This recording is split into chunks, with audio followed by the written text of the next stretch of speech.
اعوذ باللہ من الشیطان الرجیم بسم اللہ الرحمن الرحیم الف لام میم اللہ لا الہ الا هو الحی القیوم نزل عليك الكتاب بالحق مصدقا لما بين يديه وأنزل التوراة والإنجيل من قبل هدى للناس وأنزل الفرقان إن الذين كفروا بآيات الله لهم عذاب شديد والله عزيز ذو انتقام إن الله لا يخفى عليه شيء في الأرض ولا في السماء هو الذي يصوركم في الأرحام كيف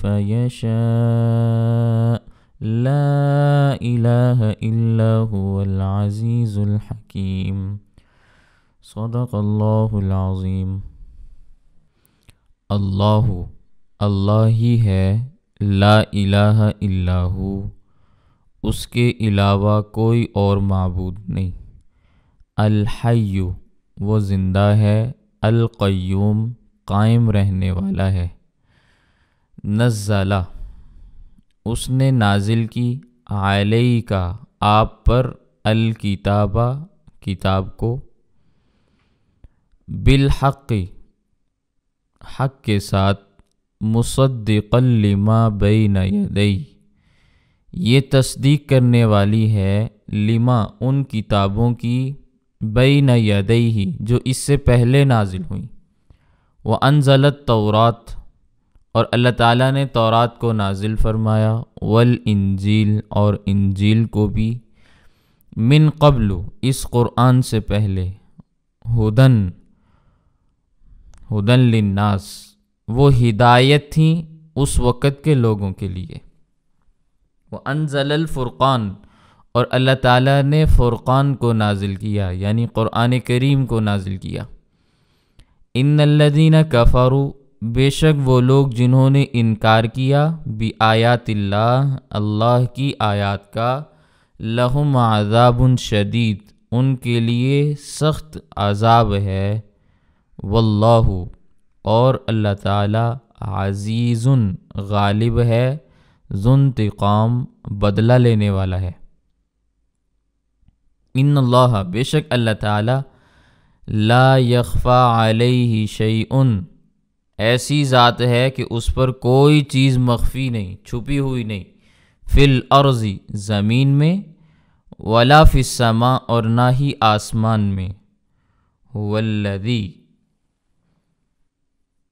وہ ایسی ذات ہے، یصورکم، جو تمہاری تصویر بناتی ہے، فی الارحامی، ماں کے پیٹ میں، کیف یشاء، جیسے وہ چاہتا ہے، لا الہ الا ہو، اس کے علاوہ کوئی اور معبود نہیں، وہی معبود ہے، العزیز، وہ غالب ہے، الحکیم، حکمت والا ہے۔ اس سورت کا نام سورت آل عمران ہے، اس لیے کہ اس سورت میں عمران کے خاندان کا تذکرہ ہے۔ بنی اسرائیل کے خاندان میں ایک بزرگ نیک پارسا آدمی گزرے ہیں، عمران ابن ماسان۔ عمران ابن ماسان یہ اپنے وقت کے امام اور خطیب تھے مسجد اقصی کے۔ اللہ تعالیٰ نے ان کو ایک بیٹا بھی عطا فرمایا تھا جس کا نام ہارون تھا، بڑا نیک تھا، پارسا تھا، لیکن جوانی میں فوت ہو گیا۔ حضرت عمران کی بیوی کا نام تھا حنہ بنت فاقوزہ۔ ان کا بیٹا فوت ہو گیا جوانی کے عالم میں، حضرت عمران بھی بڑھاپے کو پہنچ گئے۔ حضرت حنہ پریشان ہو گئیں کہ آئندہ ہم سے مسجد اقصی کی دینی خدمت نہیں ہو سکے گی، کیونکہ بیٹا جو دنیا سے چلا گیا، تو پہلے زمانے میں لوگ پریشان ہوا کرتے تھے اس سلسلے میں کہ ہمارے چلے جانے کے بعد کہیں ہماری اولاد دینی فریضے سے دستبردار نہ ہو جائے، محروم نہ ہو جائے۔ دین کی جو خدمت ہم کر رہے ہیں کہیں ہماری اولاد اس سے محروم نہ ہو جائے، تو ان کو پریشانی ہوا کرتی تھی۔ آج کے زمانے میں ایسا معاملہ دیکھنے میں نہیں ملتا الا ماشاء اللہ۔ تو انہوں نے منت مانی کہ اے پروردگار، اگر آپ مجھے بیٹا عطا فرمائیں گے تو میں وعدہ کرتی ہوں میں اس کو تیرے دین کے لیے، مسجد اقصیٰ کی خدمت کے لیے وقف کروں گی۔ اس کی تفصیلات انشاءاللہ آگے آئیں گی۔ تو اللہ تعالیٰ کی قدرت دیکھیں کہ اللہ تعالیٰ نے لڑکے کے بجائے لڑکی کو عطا فرمایا، جن کا نام مریم رکھا گیا، جو حضرت عیسیٰ علیہ السلام کی والدہ ہیں۔ تو آل عمران کا مطلب ہے عمران بن ماسان کی اولاد، ٹھیک ہے۔ حضرت مریم اور حضرت عیسیٰ علیہ السلام کی آگے نسل نہیں چلی، کیونکہ حضرت عیسیٰ علیہ السلام کو بھی 33 سال کی عمر میں آسمانوں پر اٹھا لیا گیا۔ اب وہ جب دوبارہ نازل ہوں گے تو نکاح ہوگا، پہلے عیسیٰ علیہ السلام کا نکاح نہیں ہوا، قبیلہ ازد میں ان کی شادی ہوگی۔ علم الکلام کی ایک کتاب ہے، عقیدے کی کتاب ہے، شرح عقیدہ الفارسینی، اس کے اندر یہ بات لکھی ہوئی ہے۔ اللہ تعالیٰ ان کو 2 بیٹے بھی عطا فرمائیں گے، ایک کا نام موسیٰ ہوگا اور دوسرے کا نام محمد ہوگا۔ اس کے بعد آگے کیا ہوگا وہ معلوم نہیں، یہاں تک معاملات معلوم ہیں۔ تو یہ سورت مدینہ منورہ میں نازل ہوئی، اور اس سورت کے 20 رکوع اور 200 کے قریب آیات ہیں۔ یہ سورت بھی قرآن کریم کی لمبی سورتوں میں سے ہے، طویل ترین سورتوں میں سے ہے۔ تو بہرحال اس سورت کا آغاز ہے الف لام میم سے، یہ حروف مقطعات ہیں۔ ان کی بحث میں نے پہلے بھی آپ کے سامنے الف لام میم کے ضمن میں عرض کی تھی۔ حروف مقطعات کا مطلب یہ ہوتا ہے کہ کسی لفظ کو اختصار کے ساتھ پڑھنا، مختصر انداز میں پڑھنا۔ ایک ایک حروف اگر الگ کر دیا جائے تو اس انداز میں پڑھنا، جیسے کسی کا نام محمد شفیع ہو تو محمد سے میم الگ کر لو اور شفیع سے شین الگ کر لو، تو یہ بن گیا میم شین۔ سمجھ آ رہی ہے میری بات؟ ایک صحافی تھے، یہ نوائے وقت میں ان کا کالم چھپتا تھا، میم شین کی ڈائری، اس عنوان سے، میم شین کی ڈائری۔ تو میم شین سے کیا مراد ہے؟ محمد شفیع، ابھی تو وہ فوت ہو گئے ہیں۔ تو اسی طرح یہ تخفیف، یہ شارٹ انداز ہر زبان میں چلتا ہے۔ جیسے ہمارے ہاں اور بھی بہت سارے الفاظ ہوتے ہیں، ڈی سی صاحب، کیا معنی؟ ڈپٹی کمشنر، یہ اس کا مخفف ہے ڈی سی۔ اے سی، اسسٹنٹ کمشنر، یہ اس کا مخفف ہے اے سی۔ اس کے علاوہ دیگر الفاظ ہیں۔ تو یہ حروف مقطعات ہیں، ان کے متعلق مفسرین کے مختلف اقوال ہیں۔ بہتر قول، سب سے زیادہ پسندیدہ قول یہ ہے کہ ان کے معانی ہمیں معلوم نہیں، یہ سر من اسرار اللہ تعالی، اللہ کے رازوں میں سے راز ہیں جن کو اللہ تعالیٰ جانتے ہیں یا اللہ کے نبی صلی اللہ علیہ وسلم جانتے ہیں، ہمیں بتائے ہی نہیں گئے تو ہم ان کے معانی کے پیچھے بھی نہیں بھاگتے۔ دوسرا موقف یہاں پہ ہے کہ یہ صفات متشابہات ہیں، یہ انشاءاللہ آپ کو میں بات سمجھاؤں گا۔ جنہوں نے سمجھی ہوئی ہے وہ تو ان کو تو بات سمجھ میں آ گئی ہوگی، جو نئے آنے والے ہیں ان کو بھی انشاءاللہ سمجھ میں آ جائے گی۔ تو بہرحال مفسرین اس بارے میں یہ بھی فرماتے ہیں کہ الف سے مراد ہے اللہ جل جلالہ، لام سے مراد ہے جبرائیل علیہ السلام، اور میم سے مراد ہے محمد صلی اللہ علیہ وسلم۔ تو پھر مفہوم یہ بنتا ہے کہ اللہ تعالیٰ نے یہ قرآن جبرائیل کے واسطے سے محمد صلی اللہ علیہ وسلم پر نازل فرمایا۔ بعض حضرات یہ بھی فرماتے ہیں کہ الف سے مراد ہے آلاء اللہ، آلاء اللہ، اللہ کی نعمتیں، فَبِأَيِّ آلَاءِ رَبِّكُمَا تُكَذِّبَانِ، یہ وہی لفظ ہے۔ تو الف سے آلاء اللہ مراد ہیں، لام سے لطف اللہ مراد ہے، میم سے ملک اللہ مراد ہے، اللہ کا ملک، اللہ کی بادشاہت۔ تو اب معنی یہ بنے گا اللہ کی نعمتیں بھی ہیں، اللہ کا لطف و کرم بھی ہے، ملک بھی اللہ کا ہے۔ تو مختلف قسم کے ان کے مفاہیم علماء نے بیان فرمائے ہیں، لیکن بہتر طرز عمل یہی ہے کہ ان کا معنی بیان نہ کیا جائے، جیسے یہ الفاظ لکھے ہوئے ہیں ویسے ہی ان کو آگے نقل کر دیا جائے۔ تقریباً 29 صورتوں کے شروع میں یہ حروف مقطعات آتے ہیں، کہیں الف لام میم ہے، کہیں الف لام را ہے، کہیں طٰہٰ ہے، کہیں یاسین ہے، کہیں حامیم ہے، وغیرہ وغیرہ۔ تو بہرحال الف لام میم، اللہ لا الہ الا ہو، اللہ ہی ہے جس کے سوا کوئی معبود نہیں، اللہ ہی ہے جس کے سوا کوئی معبود نہیں۔ الہ کے بے شمار معنی آتے ہیں، مثال کے طور پر حاجت روا، مشکل کشا، فریادوں کو سننے والا، دستگیر، حاکم، قانون ساز، یہ معنی ہے کہ اللہ کے سوا حاجت روا بھی کوئی نہیں، مشکل کشا بھی کوئی نہیں، فریاد سننے والا بھی کوئی نہیں، حاکم اور قانون ساز بھی کوئی نہیں، اللہ ہی ہے جس کے پاس یہ سارے کے سارے اختیارات موجود ہیں۔ الحی، ہمیشہ زندہ رہنے والا ہے، کیا معنی؟ جس کی نہ ابتدا ہے نہ انتہا ہے۔ وَيَبْقَى وَجْهُ رَبِّكَ ذُو الْجَلَالِ وَالْإِكْرَامِ، تمہارے رب کی ذات ہمیشہ باقی رہے گی، جو بزرگی اور عظمت والی ذات ہے۔ تو ہمیشہ رہنے والی ذات صرف اور صرف اللہ کی ذات ہے، باقی ہر چیز پر موت آ جائے گی، یہاں تک کہ جان نکالنے والے فرشتے بھی مر جائیں گے، اللہ کے سوا کوئی چیز باقی نہیں رہے گی۔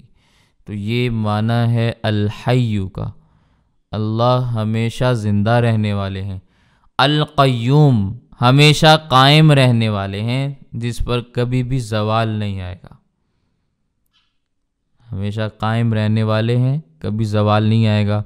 بخاری میں روایت آتی ہے، صحابہ کرام نے دعا شروع کی، کہنے لگے السلام علی اللہ تعالی، اللہ پر سلامتی ہو، السلام علی جبرائیل، جبرائیل پر سلامتی ہو، السلام علی میکائیل، میکائیل پر سلامتی ہو۔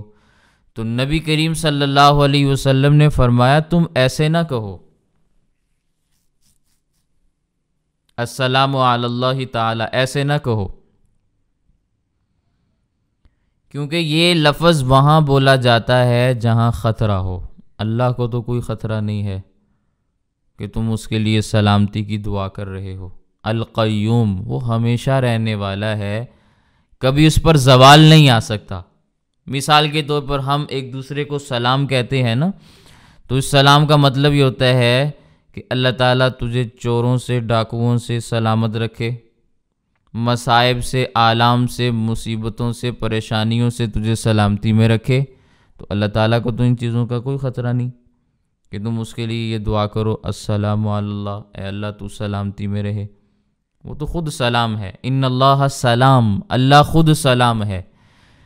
اسی لیے علماء کرام نے یہ بات بھی فقہ کی کتابوں میں تحریر فرمائی کہ اللہ جی کہنا، اللہ جی یہ کہنا درست نہیں ہے، کیونکہ جی کا لفظ دعائیہ کلمہ ہے، معنی ہے تو زندہ رہ، یہ وہاں بولا جاتا ہے جہاں موت کا اندیشہ ہو، خدشہ ہو، جیسے ابا کے ساتھ بولتے ہیں ابا جی، کیونکہ ابا جی کے اوپر موت آ سکتی ہے نا، اماں جی، اماں کے اوپر موت آ سکتی ہے نا، تو جی کا جملہ دعائیہ ہے، یعنی اے ابا تو زندہ رہ، سلامتی کے ساتھ رہے، اماں جی آپ زندہ رہو سلامتی کے ساتھ رہو، استاد جی آپ زندہ رہو سلامتی کے ساتھ رہو، کیونکہ ان سب نے مرنا ہے، ان میں سے سبھی کے اوپر موت آ سکتی ہے، تو جنہوں نے مرنا ہے ان کو دعا بھی دے سکتے ہیں،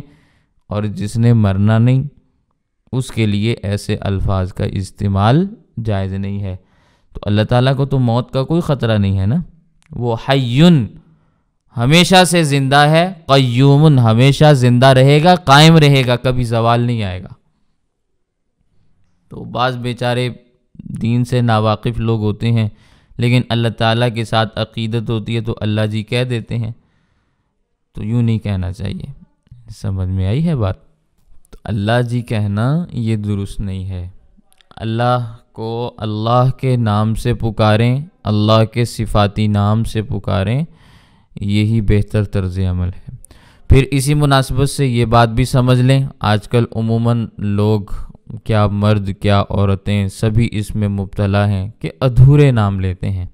مثال کے طور پر عبد الوحید ہے تو اس کو وحید کہیں گے، عبد الجبار ہے تو اس کو جبار کہیں گے، عبد الرحمن ہے تو اس کو رحمان کہیں گے، بلکہ بعض تو وحید کی بجائے کیا کہتے ہیں ویدا، اور رحمان کی بجائے کیا کہتے ہیں مانا۔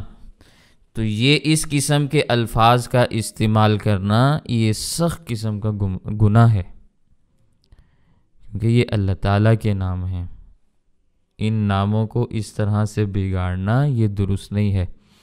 اور بندہ تو عبد الجبار ہے، جبار نہیں ہو سکتا، جبار تو اللہ کی ذات ہے، یہ تو جبار کا بندہ ہے، جبار تو نہیں ہے نا۔ عبد الرحمن، رحمان کا بندہ ہے، رحمان نہیں ہے۔ عبد الوحید، وحید نہیں ہے، وحید کا بندہ ہے۔ سمجھ میں آئی ہے بات؟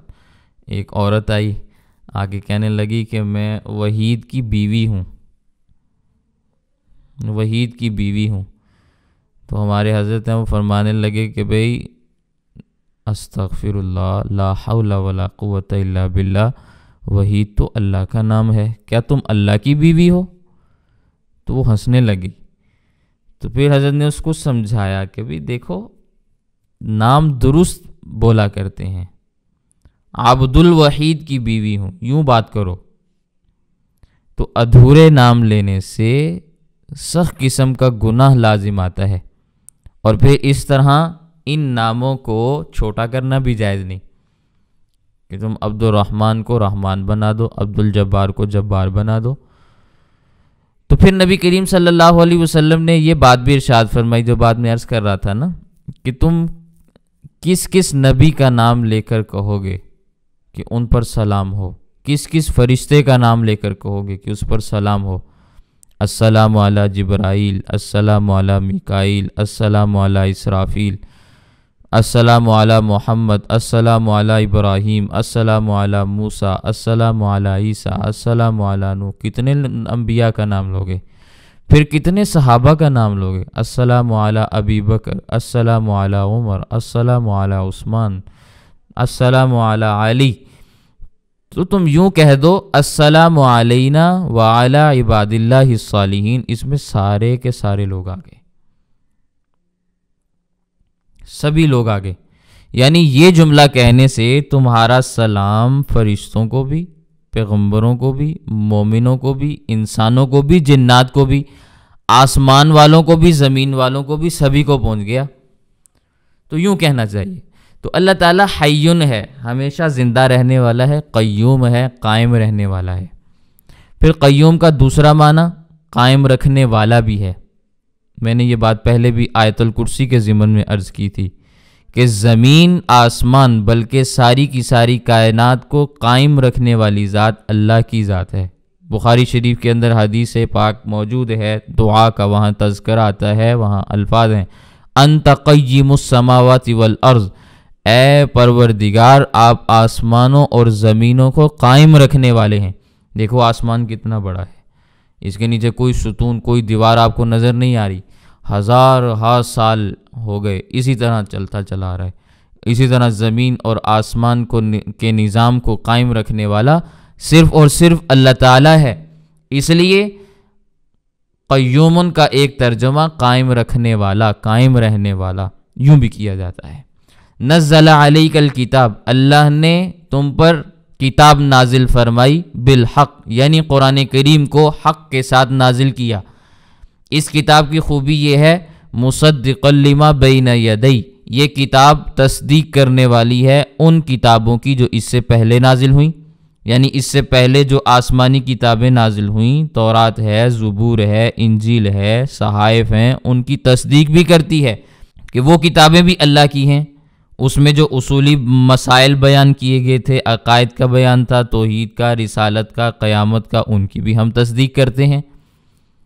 سمجھ آ رہی ہے بات؟ لیکن یہ بات یاد رکھیں کہ یہ تصدیق ان کتابوں کی ہے جو اصل کتابیں تھیں۔ تحریف شدہ کتابوں کے مضامین کی تصدیق قرآن نہیں کرتا۔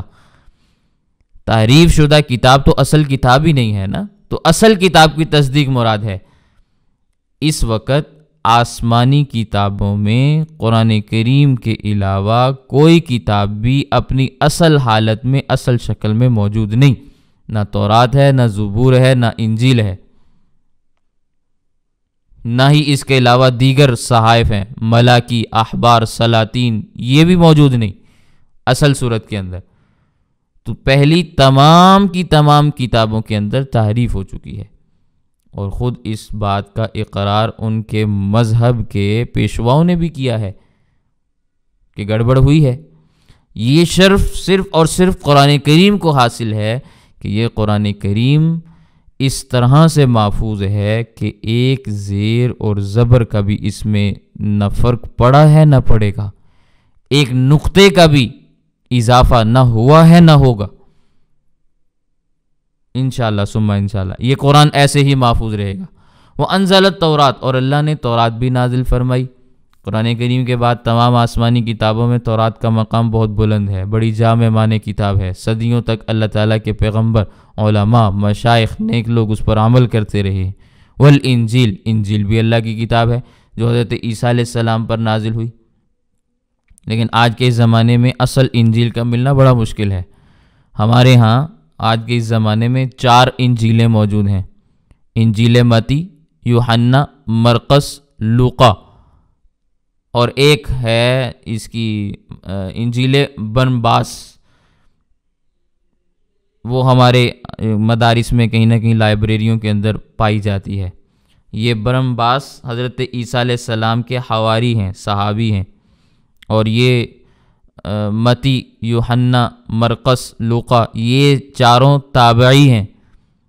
تو پادری لوگ کہتے ہیں کہ برنباس کی انجیل صحیح نہیں ہے، یہ یوحنا، مرقس، لوقا ان کی درست ہے، حالانکہ برنباس تو براہ راست حضرت عیسیٰ علیہ السلام کے حواری ہیں، صحابی ہیں، ان کے ساتھ رہے ہیں، ان کی مرتب کردہ کتاب معتبر نہیں، اور جو ان کے بعد والوں کی مرتب کردہ کتاب ہے وہ کس طرح سے معتبر ہوگی؟ اب یہ سوال تو ان سے ہے نا جو انجیل کو ماننے والے ہیں۔ تو انجیل کے انکار کی، یہ انجیل برنباس کے انکار کی کوئی اور وجہ نہیں سوائے اس کے کہ 2-3 مقامات پہ وہاں صراحتاً اس قسم کے الفاظ موجود ہیں کہ حضرت عیسیٰ علیہ السلام خود فرماتے ہیں کہ لوگ مجھے رب کا بیٹا مانیں گے، رب کا شریک بنائیں گے، اور حضرت محمد رسول اللہ تشریف لائیں گے، وہ میری صفائی کو بیان کریں گے، پیش کریں گے۔ تو اس قسم کے الفاظ کی وجہ سے وہ برنباس کا انکار کرتے ہیں کہ اگر یہ جملے ثابت ہو گئے تو ہمارا تو پورا مذہب گیا کام سے، ہمارے پاس تو پھر کچھ بھی باقی نہیں رہے گا۔ تو اس لیے ہمارے نزدیک اصل انجیل جو اصل حالت سے ملتی جلتی ہے، یعنی اصل حالت کے قریب ترین ہے، وہ برنباس ہے، لیکن وہ آج نہیں ملتی دنیا میں، الا قلیل، کہیں کوئی اس کا نسخہ پرانا مرتب کیا ہوا کہیں کسی کے پاس یا کسی میوزیم میں یا کسی لائبریری میں مل جائے، کیونکہ وہ صحابی کی مرتب کردہ کتاب ہے اور باقی وہ بعد کے لوگ ہیں۔ لیکن وہ بعد والوں کی کتابیں بھی اصل شکل میں موجود نہیں۔ یہ 1900 سے پہلے جو کتابیں شائع ہوئی ہیں نا، ان میں آپ ذرا ان کو اٹھا کے دیکھیں تو الفاظ اور ہیں، 1901 کے بعد کی جو کتابیں ہیں ان کے الفاظ اور ہیں، پھر جوں آگے نظام چلتا گیا، سال گزرتے گئے، الفاظ بھی بدلتے گئے۔ تو یہ صرف اور صرف قرآن کریم ہی ایک ایسی کتاب ہے جو اپنی اصل شکل کے اندر آج بھی موجود ہے۔ اس کی شان یہ ہے کہ اس کو باوضو ہاتھ لگانا اجر اور ثواب ہے، اس کو پڑھنا ثواب ہے، اس کو سننا ثواب ہے، اس کو دیکھنا ثواب ہے، اس کو سمجھنا ثواب ہے۔ ابن ماجہ کی روایت میں آتا ہے نبی کریم صلی اللہ علیہ وسلم نے فرمایا اگر ایک شخص 100 رکعت نفل پڑھتا ہے اور دوسرا شخص قرآن کریم کی ایک آیت بغیر ترجمے کے سیکھتا ہے تو یہ ایک آیت کی تعلیم حاصل کرنے کا اجر اور ثواب 100 رکعت نفل سے زیادہ ہے۔ اگر ایک طرف ایک آدمی 1000 رکعت نفل نماز پڑھتا ہے تو دوسری طرف کوئی شخص قرآن کریم کی چند آیات کا ترجمہ سیکھتا ہے تو یہ 1000 رکعت نفل نماز پڑھنا یہ پیچھے رہ جاتا ہے۔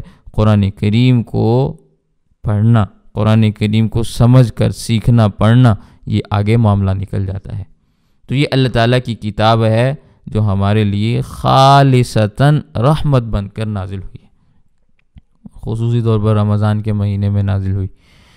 بہرحال باقی ہمارے اندر کوتاہیاں ہیں کہ ہم نہ اس کو سمجھتے ہیں، نہ اس کو پڑھتے ہیں، نہ اس پر عمل کرتے ہیں، اور نہ ہی ہم اس کو کہیں پہ صحیح طور پر نافذ کرتے ہیں۔ تو اگر یہ معاملات ہمارے درمیان پیدا ہو جائیں کہ ہم قرآن کریم کو پڑھنے بھی لگ جائیں، سمجھنے بھی لگ جائیں، عمل بھی کرنے لگ جائیں، قرآن کریم کے نظام کو ہم نافذ بھی کر دیں تو پھر اس کی برکات نسلوں تک دنیا دیکھے گی۔ سمجھ میں آئی ہے؟ تو فرمایا وَأَنزَلَ التَّوْرَاةَ وَالْإِنجِيلَ، اللہ نے تورات اور انجیل کو نازل فرمایا، من قبل، اس قرآن سے پہلے، ہدی للناس، وہ کتابیں لوگوں کے لیے ہدایت تھی، یعنی اپنے وقت میں تورات بھی ہدایت تھی، انجیل بھی ہدایت تھی، اس وقت کے لوگوں کے لیے یہ چیزیں رہنما تھیں۔ وَأَنزَلَ الْفُرْقَانَ، اللہ نے پھر قرآن بھی نازل کیا۔ قرآن کا نام قرآن بھی ہے، فرقان بھی ہے، اس کے علاوہ اور بھی بے شمار نام ہیں، ذکر بھی ہے اس کا نام، اِنَّا نَحْنُ نَزَّلْنَا الذِّکْرَ، ہم نے ذکر کو نازل کیا، وَإِنَّا لَهُ لَحَافِظُونَ، ہم ہی اس کے محافظ ہیں، ہم ہی اس کے محافظ ہیں۔ یہاں یہ بات بھی ذہن میں رکھ لیں، ایک کہنے والے نے کہا کہ ذکر سے مراد جس طرح قرآن ہے تو ذکر سے مراد تورات، زبور اور انجیل بھی ہے، کیونکہ اس میں بھی اللہ کا تذکرہ ہے نا، اللہ کے احکامات کا تذکرہ ہے۔ تو جس طرح ذکر سے مراد قرآن ہے تو وہ بھی ہیں۔ تو اگر تم اس آیت کو قرآن کی حفاظت کی دلیل بنا کے پیش کرتے ہو تو یہ آیت پہلی کتابوں کی حفاظت کی دلیل بھی بنتی ہے۔ میری بات سمجھ میں آئی ہے آپ کو میں کیا عرض کر رہا ہوں؟ اِنَّا نَحْنُ نَزَّلْنَا الذِّکْرَ وَإِنَّا لَهُ لَحَافِظُونَ، تو ذکر سے وہ کہتے ہیں جس طرح آپ نے قرآن مراد لیا ہم باقی کتابیں بھی مراد لے لیتے ہیں کیونکہ وہ بھی آسمان سے نازل ہوئیں۔ ہم کہتے ہیں بات ذرا سمجھا کرو، قرآن حضرت محمد الرسول اللہ صلی اللہ علیہ وسلم پر نازل ہوا ہے، تمہارے اوپر نازل نہیں ہوا۔ یہاں لفظ موجود ہے نزلنا کا، نزلنا، اِنَّا نَحْنُ نَزَّلْنَا الذِّکْرَ وَإِنَّا لَهُ لَحَافِظُونَ، ہم نے جو ذکر نازل کیا اس کی ہم حفاظت کریں گے۔ یہاں کون سا ذکر مراد ہے؟ تورات ذکر ہے، ہم انکار نہیں کرتے، انجیل ذکر ہے، ہم انکار نہیں کرتے، اور صحائف بھی ذکر تھے جو اصلی کتابیں تھیں، لیکن اس آیت سے ان کی حفاظت ثابت نہیں ہوتی، اس لیے کہ ایک اور دلیل موجود ہے، اور وہ یہ ہے نزلنا کا لفظ، نزلنا، نزل ینزل تنزیل، اس نزول کو کہا جاتا ہے جو آہستہ آہستہ نازل ہوا ہو، نزلنا، آہستہ آہستہ، رفتہ رفتہ نازل ہونا۔ اِنَّا نَحْنُ نَزَّلْنَا الذِّکْرَ، ہم اس ذکر کی حفاظت کی بات کر رہے ہیں جس کو ہم نے آہستہ آہستہ نازل کیا۔ نزلنا یہ باب تفعیل ہے، صرف والے جانتے ہیں، ذرا صرف کی کتابیں کھول کے دیکھیں، آپ کو اس باب کی خاصیت سمجھ میں آ جائے گی۔ نزل ینزل تنزیل، اور ایک لفظ ہوتا ہے انزل ینزل انزالاً۔ انزل الگ باب ہے، نزل الگ باب ہے۔ نزل کا معنی ہوتا ہے آہستہ آہستہ نازل ہونا، تو یہاں اس کتاب کی حفاظت مراد ہے جو آہستہ آہستہ نازل ہوئی۔ تورات تو اکٹھی اتری، زبور اکٹھی اتری، جتنے بھی صحائف ہیں وہ سارے اکٹھے نازل ہوئے، صرف قرآن ایک کتاب ہے جو آہستہ آہستہ نازل ہوا ہے۔ پھر کہنے والے نے یہ کہہ دیا کہ بھی قرآن کریم کے اندر قرآن کریم کو بھی ایک ہی مرتبہ اتارنے کا تذکرہ موجود ہے۔ اِنَّا أَنزَلْنَاهُ فِي لَيْلَةِ الْقَدْرِ، ہم نے یہ قرآن لیلۃ القدر میں نازل کیا۔ تو قرآن بھی انزلہ کے اندر آ گیا، جس طرح انزلہ کے اندر تورات ہے، زبور ہے، انجیل ہے، تو قرآن بھی وہیں پہ آ گیا نا، لیکن نہیں آیا۔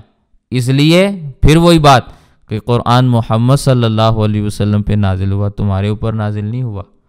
اس لیے محمد صلی اللہ علیہ وسلم کو امتی سمجھائے گا کہ قرآن کا مطلب کیا ہے۔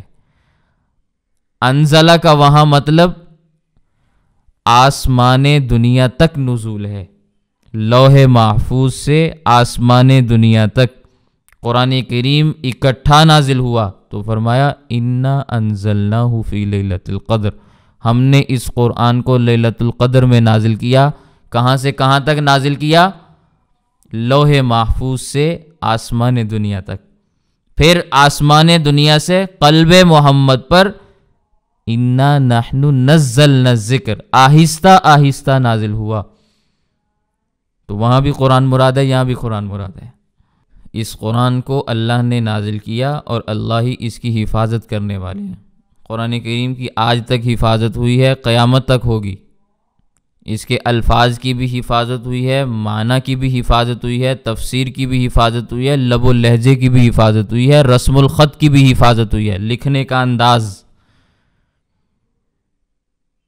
اللہ تعالیٰ نے اس امت کو یہ شرف اور توفیق عطا فرمائی ہے کہ قرآن کریم کو اصلی شکل کے اندر اس نے محفوظ رکھا ہے۔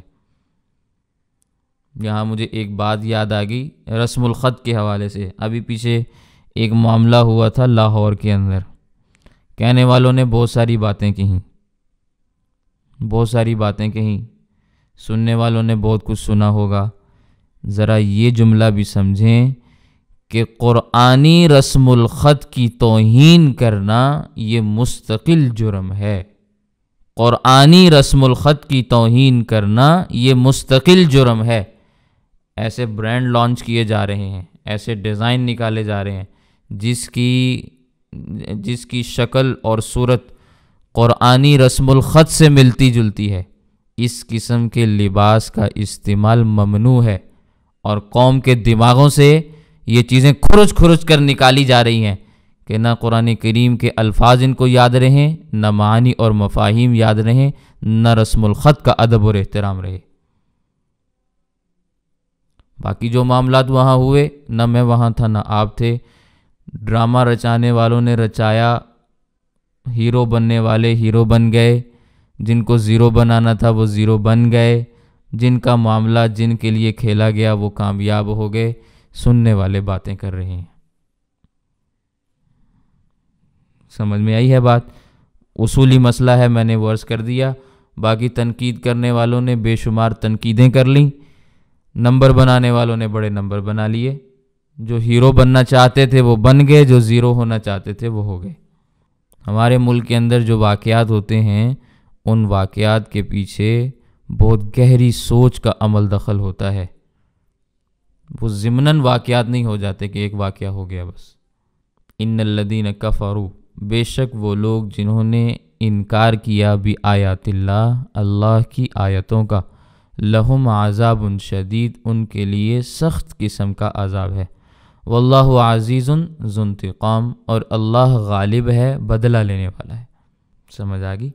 اگلی آیت کو سمجھنے سے پہلے یہ بات ذرا سمجھیں۔ یہ سن 9 ہجری کی بات ہے۔ نجران کے عیسائیوں کا ایک وفد جو 60 افراد پر مشتمل تھا، وہ نبی کریم صلی اللہ علیہ وسلم کے پاس آیا۔ آنے کا مقصد یہ تھا کہ جب مکہ فتح ہوگا، ساری کی ساری آبادی اور یمن کے علاقے مسلمانوں کے تسلط میں آ گئے تو نجران بھی یمن کا علاقہ تھا، وہاں عیسائیوں کی اکثریت تھی، وہ خوفزدہ ہو گئے۔ انہوں نے مشورہ کیا کہ سارا عرب اسلام کے پرچم تلے آ رہا ہے، یہود بھی ذلیل اور خوار ہو کے نکل گئے ہیں، اب ہم الگ تھلگ نہیں رہ سکتے اور مسلمانوں کے ساتھ لڑ بھی نہیں سکتے، اس لیے ہمیں جا کر بات کرنی چاہیے کہ ہم تمہارے وفادار بن کے رہیں گے، ہمارے ذمے جو ٹیکس اور قانونی ضابطے ہوں گے وہ ہمیں بتا دیے جائیں، ہمیں ہمارے حقوق بتا دیے جائیں تو ہم اس کے مطابق عمل کریں گے۔ تو یہ 60 آدمیوں کا قافلہ تھا، جس میں عیسائیوں کے مذہبی پیشوا بھی تھے، سیاسی لیڈر بھی تھے، وڈیرے بھی تھے، بڑے بڑے لوگ تھے۔ نجران سے چلے مدینہ پہنچے، نبی کریم صلی اللہ علیہ وسلم سے ملاقات کی۔ نبی کریم صلی اللہ علیہ وسلم نے فرمایا بھی کتنے آدمی ہو؟ کہنے لگے ہم 60 آدمی ہیں، سواریاں بھی تھیں، افراد بھی تھے۔ نبی کریم صلی اللہ علیہ وسلم نے فرمایا بھی ہم غریب لوگ ہیں، ہمارے پاس اتنی بڑی عمارت نہیں ہے کہ تم سب کو اکٹھا جمع کر کے ہم ایک گھر کے اندر ڈال دیں، کوئی اتنا بڑا ہال ہمارے پاس موجود نہیں ہے۔ تو ترتیب یہ ہوگی کہ الگ الگ ہم افراد کو تقسیم کر دیتے ہیں، وہ میرے صحابہ کے گھروں میں جا کر رات گزاریں گے۔ تو وہ جو بڑے پادری تھے وہ نہ مانے، کہنے لگے یہ تو ہماری بھیڑیں ہیں، ہم سے جدا کیسے ہو سکتی ہیں؟ کوئی بھیڑ جدا ہو جاتی نا تو اس پر صحابہ کا رنگ چڑھ جاتا، تو اس لیے انہوں نے جدا نہیں ہونے دیا۔ تو پھر دوسرا آپشن یہی تھا کہ بھی ہمارے پاس یہ مسجد موجود ہے تو اسی میں رہ لو۔ کہنے لگے جی ٹھیک ہے ہم مسجد میں رہیں گے۔ تو مسجد نبوی میں ان کو ٹھہرایا گیا۔ عیسائیوں نے اپنی نمازیں بھی مسجد نبوی میں اپنے طریقے کے مطابق پڑھی۔ نبی کریم صلی اللہ علیہ وسلم نے فرمایا بھی پڑھتے رہو، اجازت ہے۔ تو مسجد نبوی میں عیسائیوں نے اپنے طرز کی نماز بھی پڑھی۔ تو اصل ان کا مقصد سیاسی پناہ حاصل کرنا تھا، اس سلسلے میں ضابطے اور قاعدے معلوم کرنے تھے، لیکن ساتھ علمی باتیں بھی ہوئیں۔ حضرت عیسیٰ علیہ السلام کا تذکرہ آیا تو ان میں ایک بہت بڑا پادری تھا جس کا نام تھا ابو حارثہ بن علقمہ، بڑا آدمی تھا۔ کہنے لگا حضرت عیسیٰ علیہ السلام اللہ تعالیٰ کے بیٹے اور شریک ہیں۔ تو نبی کریم صلی اللہ علیہ وسلم نے فرمایا کہ مجھے یہ بتاؤ کہ کیا اللہ کسی سے پیدا ہوا ہے؟ کہنے لگے جی نہیں۔ تو پھر سوال ہوا کہ حضرت عیسیٰ علیہ السلام تو حضرت مریم کے پیٹ سے پیدا نہیں ہوئے؟ کہنے لگے جی ہاں ایسے ہی ہے، یہ بات ٹھیک ہے۔ تو نبی کریم صلی اللہ علیہ وسلم نے فرمایا پھر شریک کیسے ہو گئے؟ پھر کیسے شریک ہو گئے؟ پھر پوچھا کہ کیا عیسیٰ علیہ السلام کھاتے پیتے تھے؟ کہنے لگے جی ہاں۔ تو فرمایا بھئی یہ بتاؤ کہ کیا اللہ کی کوئی ماں بھی ہے جس کے پیٹ میں خدا رہتا ہو؟ کہنے لگے جی نہیں۔ تو سوال تو یہ ہے کہ عیسیٰ علیہ السلام ماں کے پیٹ میں بھی رہے ہیں؟ کہنے لگے ہاں جی رہے تو ہیں۔ تو نبی کریم صلی اللہ علیہ وسلم نے فرمایا تو پھر وہ خدا کے شریک اور خدا کے بیٹے کیسے بن گئے؟ پھر سوال یہ ہوا کہ زمین اور آسمان کی کوئی پوشیدہ چیز اللہ سے پوشیدہ ہے؟ ہمارے ہاں تو بظاہر ہمیں نظر نہیں آ رہی، ہماری نگاہوں میں تو پوشیدہ ہے، لیکن وہ چھپی ہوئی چیز بھی کہ کیا اللہ سے پوشیدہ ہے؟ کہنے لگے نہیں۔ اور عیسیٰ علیہ السلام کے بارے میں تمہارا کیا نظریہ ہے؟ کہنے لگے عیسیٰ علیہ السلام کو جتنا علم اللہ نے دیا اس سے زیادہ وہ نہیں جانتے۔ تو پھر نبی کریم صلی اللہ علیہ وسلم نے فرمایا کہ پھر وہ خدا کیسے ہو گئے، خدا کے شریک کیسے ہو گئے؟ پھر نبی کریم صلی اللہ علیہ وسلم نے سوال کیا کہ کیا اللہ تعالیٰ پر فنا آئے گی؟ کہنے لگے نہیں۔ پھر پوچھا گیا عیسیٰ علیہ السلام پہ آئے گی؟ تو کہنے لگے یاتی علیہ الفنا، ان پر تو موت آئے گی۔ یہ تفسیر ابن جریر، تفسیر طبری اور روح المعانی وغیرہ میں یہ الفاظ موجود ہیں۔ تو نبی کریم صلی اللہ علیہ وسلم نے فرمایا کہ پھر سمجھو اس بات کو، بیٹا باپ کے مشابہ ہوتا ہے، عیسیٰ علیہ السلام کو اللہ تعالیٰ سے کون سی مشابہت ملی ہے؟ تم جو ان کو اللہ کا بیٹا اور اللہ کا شریک بناتے ہو تو مجھے کوئی مشابہت دکھلاؤ نا کہ اس ترتیب میں خدا اور عیسیٰ ایک جیسے ہیں، تو پھر تم نے ان کو شریک کیسے بنایا، بیٹا کیسے بنایا؟ اب اس کا کوئی جواب نہیں تھا ان کے پاس۔ اس طرح انہوں نے اور بھی بہت سارے شوشے چھوڑے، اگلی آیات میں ان کا تذکر آئے گا تو میں انشاءاللہ بیان کروں گا۔ تو بہرحال اس بحث کے اندر چونکہ پیٹ میں رہنے کا ذکر بھی آیا اور اللہ تعالیٰ پر زمین اور آسمان میں کوئی چیز پوشیدہ نہیں، اس کا بھی تذکر آیا، تو فرمایا ان اللہ لا یخفی علیہ شیء فی الارض ولا فی السماء، اللہ تعالیٰ پر کوئی چیز چھپی ہوئی نہیں ہے، نہ زمین میں نہ آسمان میں۔ هو الذی یصورکم فی الارحام، وہی ذات ہے جو تمہاری تصویریں بناتی ہے ماؤں کے رحموں میں، لڑکی ہے، لڑکا ہے، کالا ہے، گورا ہے، صحیح اعضاء والا ہے، ناقص اعضاء والا ہے، یہ جتنی بھی صورتیں ہیں یہ تمہارا رب ڈیزائن کرتا ہے ماں کے پیٹ میں۔ کیف یشاء، جس طرح وہ چاہتا ہے ویسے بناتا ہے، لا الہ الا ہو، اس کے سوا کوئی عبادت کے لائق نہیں ہے، وہ اکیلا خدا ہے جو یہ سارے کے سارے کام کرتا ہے۔ العزیز، وہی غالب بھی ہے، الحکیم، وہی حکمت والا بھی ہے، غلبہ بھی اسی کا ہے، حکیم بھی ہے، حکمت سے کام کرتا ہے۔ فوری طور پر اگر تمہیں عذاب میں مبتلا نہیں کرتا، تمہاری گرفت نہیں کرتا، تو یہ نہ سمجھنا کہ تم اس کے عذاب سے چھٹکارا حاصل کر لو گے یا تم اس کی گرفت سے باہر چلے گئے ہو۔ وہ حکمت کا تقاضا ہے، غالب ہے، غلبہ اس کو موجود ہے، اس کو حاصل ہے، جب پکڑنا چاہے تو پکڑ لے گا، لیکن اس کی حکمت ہے، اس نے ابھی آپ کو چھوڑا ہوا ہے۔ سمجھ میں آئی ہے بات؟ تو یہ چند ایک آیات تھیں جن کا ترجمہ اور مختصر سی تفسیر میں نے آپ کے سامنے عرض کی ہے۔ اللہ تعالی ہمیں قرآن کریم کی آیات کو صحیح انداز میں سمجھنے کی توفیق عطا فرمائے۔ وآخر دعوانا ان الحمد للہ رب العالمین۔ کسی کا کوئی سوال ہے تو وہ عرض کر دیں۔